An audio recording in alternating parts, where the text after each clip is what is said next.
12 सितंबर के Gurukul prep daily podcast में आपका स्वागत है।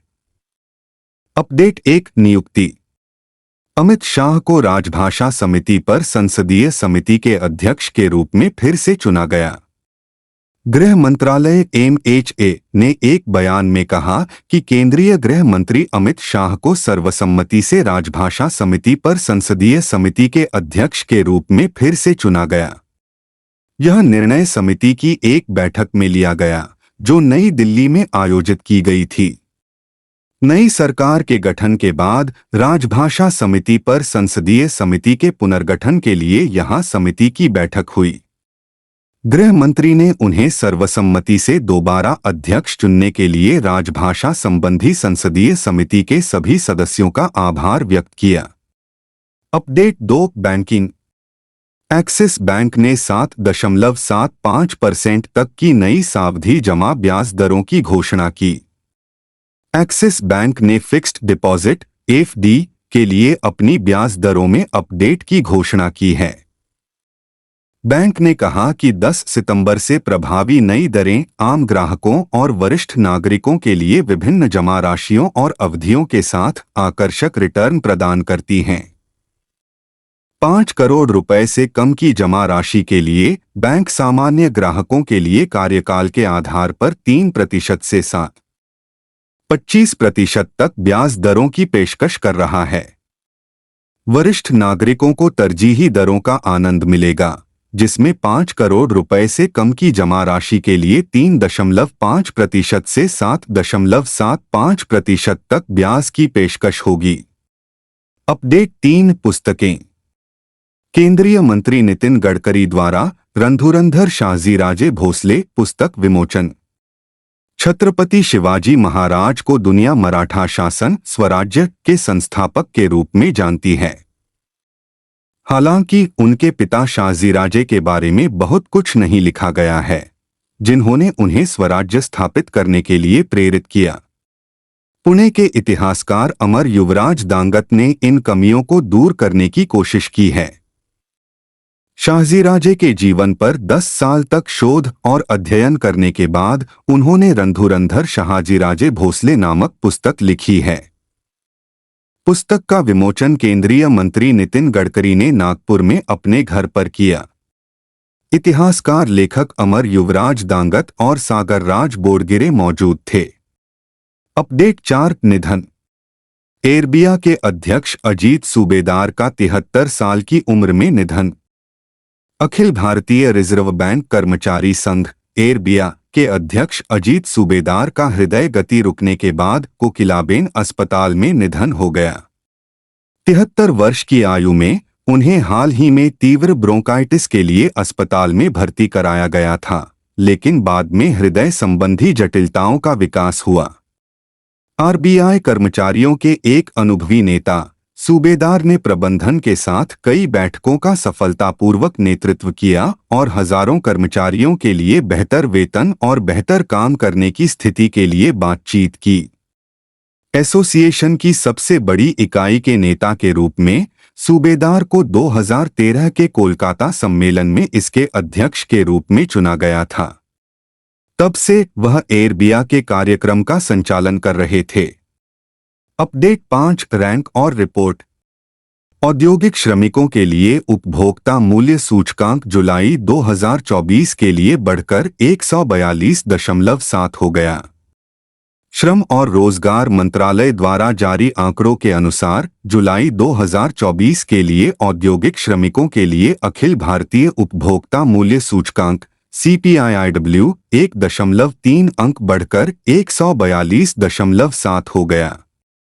जुलाई 2024 के लिए वार्षिक मुद्रास्फीति पिछले साल के इसी महीने के 7.54% की तुलना में घटकर 2.15% हो गई।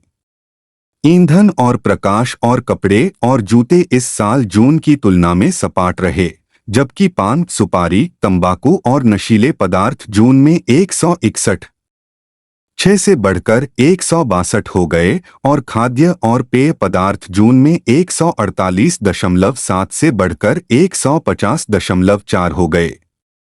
अपडेट 6 विज्ञान और प्रौद्योगिकी। हैदराबाद के निकट महत्वाकांक्षी एआई सिटी में आएगा world trade centre.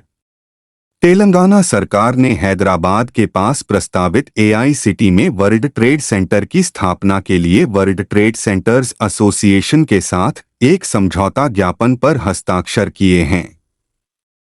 AI city में WTC में एआई और उभरती प्रौद्योगिकियों में सबसे आगे फर्मों को रखने के लिए 1 मिलियन वर्ग फुट निर्मित स्थान होगा।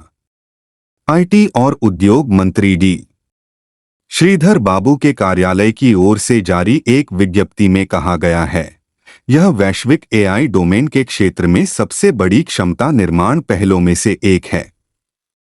WTC एआई सिटी की स्थापना भी तेलंगाना के बढ़ते वैश्विक प्रभाव का एक संकेतक है। अपडेट 7 खेल। सीरिया ने चौथी इंटरकॉन्टिनेंटल कप फुटबॉल चैंपियनशिप में जीत दर्ज की। भारतीय फुटबॉल टीम की तीसरी बार इंटरकॉन्टिनेंटल कप खिताब जीतने की उम्मीदें टूट गईं क्योंकि वह 3 देशों के टूर्नामेंट के आखिरी लीग मैच में सीरिया से 0-3 से हार गई। GNC बालियोगी एथलेटिक्स स्टेडियम में सीरिया के लिए महमूद अल असवद और दालेहो मोहसेन इरानदुस्त ने 7वें और 77वें मिनट में गोल दागकर घरेलू दर्शकों का दिल तोड़ दिया, जबकि इंजरी टाइम में पाब्लो सब्बाग का हमला सीरिया के प्रभुत्व को रेखांकित करता था। इस परिणाम का मतलब हुआ कि मनोलो मार्कवेज ने इगोर स्टिमाक की जगह भारत के मुख्य कोच के रूप में अपने कार्यकाल की शुरुआत निराशाजनक तौर पर की। अपडेट 8 खेल। दीपाली थापा ने रचा इतिहास, बनी पहली स्कूली चैंपियन छात्रा। युवा मुक्केबाज दीपाली थापा पहली स्कूली छात्रा चैंपियन बनी, जहां भारत ने संयुक्त अरब अमीरात के अल ऐन में एशियाई चैंपियनशिप में 7 महिला खिताब जीते।